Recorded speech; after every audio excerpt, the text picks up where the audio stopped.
రాష్ట్ర వ్యాప్తంగా రైతుల కోసం రూపొందించిన రైతు నేస్తం కార్యక్రమం ఇవాళ ప్రారంభమవుతుంది. సాయంత్రం 4 గంటలకు ప్రొఫెసర్ జయశంకర్ తెలంగాణ వ్యవసాయ విశ్వవిద్యాలయ ఆడిటోరియంలో ముఖ్యమంత్రి రేవంత్ రెడ్డి కార్యక్రమాన్ని అధికారికంగా ప్రారంభించనున్నారు. రైతు వేదికల తయారీ, సాంకేతిక సదుపాయాల కల్పన తదితర అంశాలపై జిల్లా కలెక్టర్లకు ప్రత్యేక ఆదేశాలు జారీ చేశారు.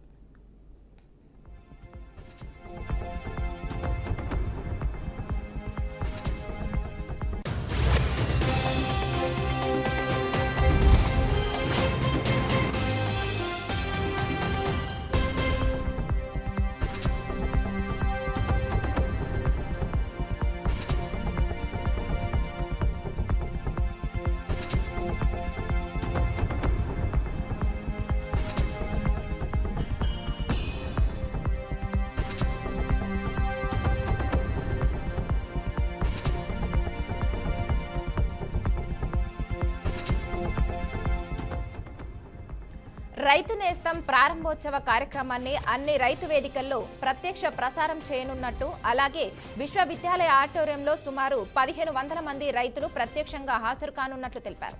ఇక ప్రస్తుతం రాష్ట్రంలోని 566 రైతు వేదికల్లో వీడియో కాన్ఫరెన్స్ సదుపాయం కల్పించబడి ఉండగా తాజాగా మరో 1034 వేదికల్లో ఈ సదుపాయం అందుబాటులోకి రానుంది. ప్రతి మంగళవారం నిర్వహించే రైతు నేస్తం ద్వారా శాస్త్రవేత్తలతో ముఖాముఖి, ఆదర్శ రైతుల అనుభవాలు, కొత్త పంటల సాంకేతికతపై చర్చలు జరిగేలా చర్యలు తీసుకుంటున్నట్లు అధికారులు వెల్లడించారు. ఇప్పటి వరకు ఈ కార్యక్రమం ద్వారా 6,35,000 మంది రైతులు లబ్ధి పొందినట్లు తెలిపారు. ఇక ముఖ్యమంత్రి ఈ సందర్భంగా రైతులతో ప్రత్యక్షంగా ముఖాముఖి మాట్లాడనున్నట్లు పేర్కొన్నారు. ఎమ్మెల్యేలు, ప్రజాప్రతినిధులు, రైతులు ఈ కార్యక్రమంలో పాల్గొని విజయవంతం చేయాలని అధికారులు విజ్ఞప్తి చేశారు.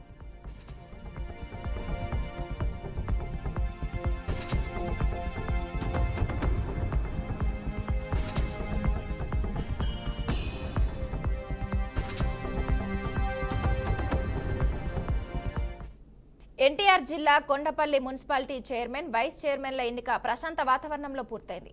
మున్సిపాలిటీ చైర్మన్ పదవిని టీడీపీ కైవసం చేసుకుంది. ఇక టీడీపీ అభ్యర్థి చిట్టిబాబు చైర్మన్ గా ఎన్నికయ్యారు. మొత్తం 29 వార్డులున్న కొండపల్లి మున్సిపాలిటీలో ఇటీవల జరిగిన ఎన్నికల్లో టీడీపీ అత్యధిక స్థానాలను కైవసం చేసుకుంది.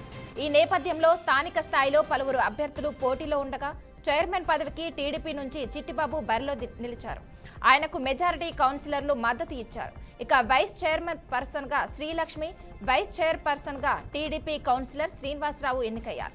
ఎన్నికల నిర్వహణకు సంబంధించి మైలవరం సబ్ ట్రెజరీ కార్యాలయం నుండి సీల్డ్ కవర్ తీసుకువచ్చి భారీ పోలీస్ బందోబస్తుతో కొండపల్లి మున్సిపాలిటీ కార్యాలయంలో అధికారులు ఓట్ల లెక్కింపు, ప్రకటన కార్యక్రమాన్ని నిర్వహించారు.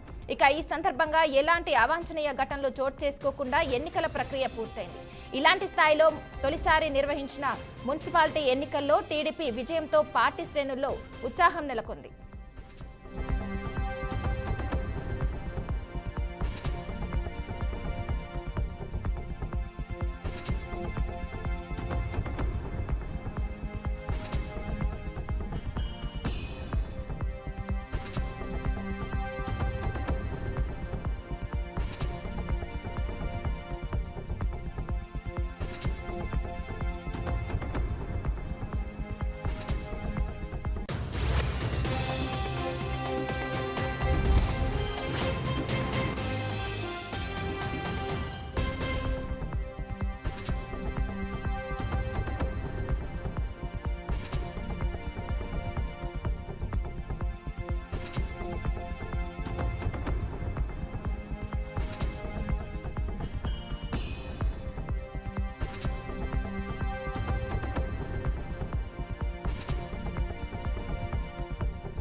ఎన్టీఆర్ జిల్లా కొండపల్లి మున్సిపాలిటీ చైర్మన్, వైస్ చైర్మన్ల ఎన్నిక ప్రశాంత వాతావరణంలో పూర్తయింది. మున్సిపాలిటీ చైర్మన్ పదవిని టీడీపీ కైవసం చేసుకుంది. టీడీపీ అభ్యర్థి చిట్టిబాబు చైర్మన్ గా ఎన్నికయ్యారు. మొత్తం 29 వార్డులున్న కొండపల్లి మున్సిపాలిటీలో ఇటీవల జరిగిన ఎన్నికల్లో టీడీపీ అత్యధిక స్థానాలను కైవసం చేసుకుంది. ఈ నేపథ్యంలో స్థానిక స్థాయిలో పలువురు అభ్యర్థులు పోటీలో ఉండగా చైర్మన్ పదవికి టీడీపీ నుంచి చిట్టిబాబు బరిలో నిలిచారు. ఆయనకు మెజారిటీ కౌన్సిలర్లు మద్దతు ఇచ్చారు. వైస్ చైర్పర్సన్ గా శ్రీలక్ష్మి, వైస్ చైర్పర్సన్ గా టీడీపీ కౌన్సిలర్ శ్రీనివాసరావు ఎన్నికయ్యారు. ఎన్నికల నిర్వహణకు సంబంధించి మైలవరం సబ్ ట్రెజరీ కార్యాలయం నుంచి సీల్డ్ కవర్ తీసుకొచ్చి భారీ పోలీస్ బందోబస్తుతో కొండపల్లి మున్సిపాలిటీ కార్యాలయంలో అధికారుల ఓట్ల లెక్కింపు ప్రకటన కార్యక్రమాన్ని నిర్వహించారు. ఇక ఈ సందర్భంగా ఎలాంటి అవాంఛనీయ ఘటనలు చోటు చేసుకోకుండా ఎన్నికల ప్రక్రియ పూర్తయింది. ఇలాంటి స్థాయిలో తొలిసారి నిర్వహించిన మున్సిపాలిటీ ఎన్నికల్లో టీడీపీ విజయంతో పార్టీ శ్రేణుల్లో ఉత్సాహం నెలకొంది.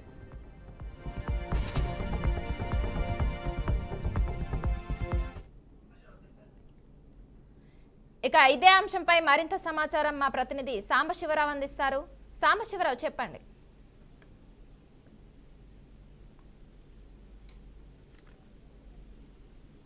దగ్గరుండి కూడా పర్యవేక్షించారు ఎమ్మెల్యే వసంత కృష్ణ ప్రసాద్. అయితే హైకోర్టు ఆదేశాల మేరకు స్టీల్ కవర్ లో వచ్చినటువంటి తీర్పు ఫలితం వెల్లడించారు. అయితే భారీ బందోబస్తు మధ్య స్టీల్ కవర్ చేసిన అధికారులు చైర్మన్ గా చెన్నుబోయిన చిట్టిబాబు, అదేవిధంగా వైస్ చైర్మన్ గా కలిమికొండ శ్రీలక్ష్మి ఎన్నికైంది. అయితే 2021 నవంబర్ 15న జరిగిన మున్సిపల్ ఎన్నిక 29 వార్డులకు గాను 14 టీడీపీ, అదేవిధంగా 14 వైసీపీ, ఒక ఇండిపెండెంట్ గెలుచుకున్నటువంటి విషయం తెలిసిందే. ఈ నేపథ్యంలో అప్పటి నుంచి కూడా 2021 నుంచి కూడా ఈ యొక్క ఎన్నిక అయితే వాయిదా పడిందని చెప్పుకోవాలి. అటు వైసీపీ గానీ ఇటు టీడీపీ గానీ రెండు తీవ్ర ప్రయత్నాలు చేసినప్పటికీ ఇప్పటి వరకు ఎవరూ దీన్ని కైవసం చేసుకోలేదు. అయితే ఈ రోజు టీడీపీ అయితే 14 టీడీపీకి ఉంది, 14 వైసీపీకి ఉన్నప్పటికీ ఇండిపెండెంట్ గెలవడంతో ఇండిపెండెంట్ అభ్యర్థి టీడీపీకి మద్దతు ఇవ్వడంతో 15 చేరాయి టీడీపీ సీట్లు. దీంతో టీడీపీ యొక్క సీట్లు కూడా కైవసం చేసుకుందని చెప్పుకోవాలి. అయితే 14 మంది వైసీపీ కౌన్సిలర్లకు 8 మంది మాత్రమే హాజరయ్యారు. మిగిలిన 6 హాజరు కాకపోవడంతో వాళ్ళు అయితే చితకల పడ్డారని చెప్పుకోవాలి. అయితే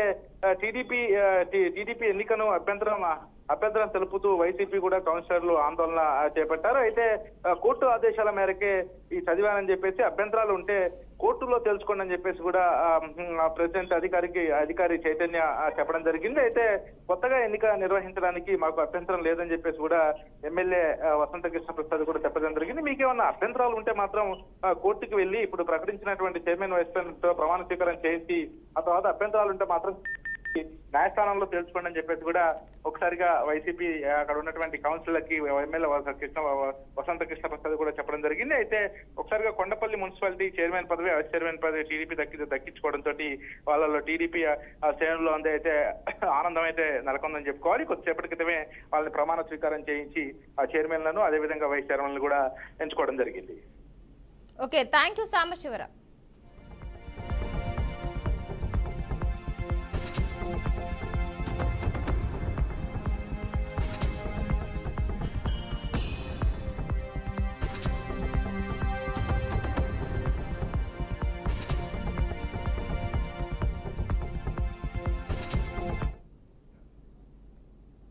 కాంగ్రెస్ అధినేత్రి సోనియా గాంధీ మరోసారి అస్వస్థతకు గురయ్యారు. ఈ మేరకు ఆమెను వ్యక్తిగత సహాయక సిబ్బంది ఢిల్లీలోని గంగారాం ఆసుపత్రిలో చేర్పించారు. ఇక కొన్నాళ్లుగా సోనియా ఉదర సంబంధిత సమస్యలతో తీవ్రంగా బాధపడుతున్నారు. ప్రస్తుతం వైద్యుల పర్యవేక్షణలో ఆమెకు చికిత్సను అందజేస్తున్నారు. ప్రస్తుతం సోనియా గాంధీ ఆరోగ్య పరిస్థితి నిలకడగా ఉందని గంగారాం ఆసుపత్రి వర్గాలు హెల్త్ బులెటిన్ విడుదల చేశాయి. కాగా జూన్ 7న ఆమె స్వల్ప ఆరోగ్య సమస్యలతో షిమ్లాలోని ఇందిరాగాంధీ మెడికల్ కాలేజ్ అలాగే హాస్పిటల్లో జాయిన్ అయ్యారు. ఈ మేరకు సోనియాకు వైద్యులు జనరల్ మెడికల్ చెకప్ చేశారు.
శ్రీహరికోట షార్ కేంద్రానికి బాంబు బెదిరింపు కలకలం రేగింది. చెన్నై సిఐఎస్ఎఫ్ కమాండెంట్ కార్యాలయానికి బెదిరింపు కాల్ రావడంతో శ్రీహరికోటలో భద్రతా బలగాలు అప్రమత్తమయ్యాయి. షార్ కేంద్రంలో అనువనువున బలగాలు గాలింపు చర్యలు చేపట్టారు. ఇక ఈ తనిఖీల్లో ఏం లభించకపోవడంతో ఫేక్ కాల్గా అధికారులు నిర్ధారించారు.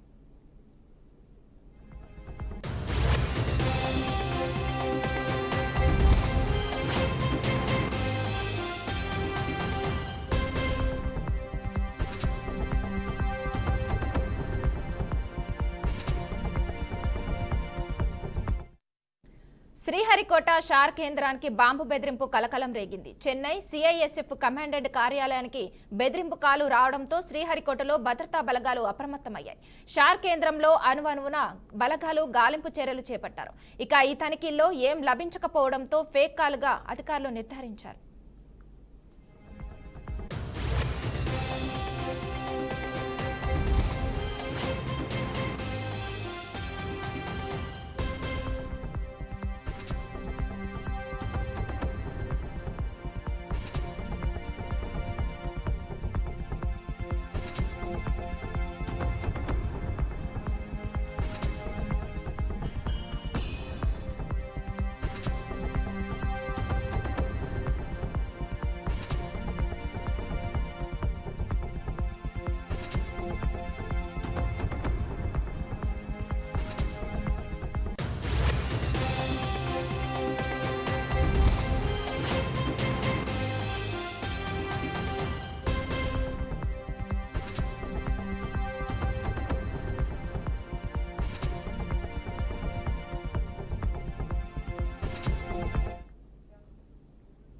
భారత ప్రధాని మోదీ సైప్రస్లో పర్యటిస్తున్నారు.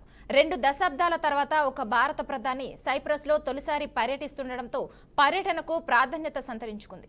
అక్కడ స్థిరపన్న ప్రవాస భారతీయులు ప్రధాని మోదీకి అత్యంత ఉత్సాహంగా ఆత్మీయంగా స్వాగతం పలికారు.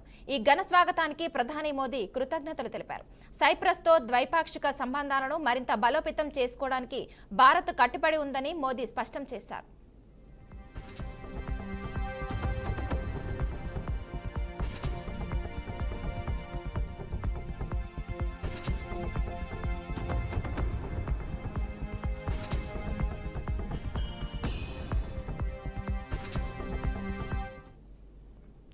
భారత ప్రధాని మోదీ సైప్రస్లో పర్యటిస్తున్నారు. 2 దశాబ్దాల తర్వాత ఒక భారత ప్రధాని సైప్రస్లో తొలిసారి పర్యటిస్తుండటంతో పర్యటనకు ప్రాధాన్యత సంతరించుకుంది. అక్కడ స్థిరపన్న ప్రవాస భారతీయులు ప్రధాని మోదీకి అత్యంత ఉత్సాహంగా ఆత్మీయంగా స్వాగతం పలికారు. ఈ ఘన స్వాగతానికి ప్రధాని మోదీ కృతజ్ఞతలు తెలిపారు. సైప్రస్తో ద్వైపాక్షిక సంబంధాలను మరింత బలోపేతం చేసుకోవడానికి భారత్ కట్టుబడి ఉందని మోదీ స్పష్టం చేశారు.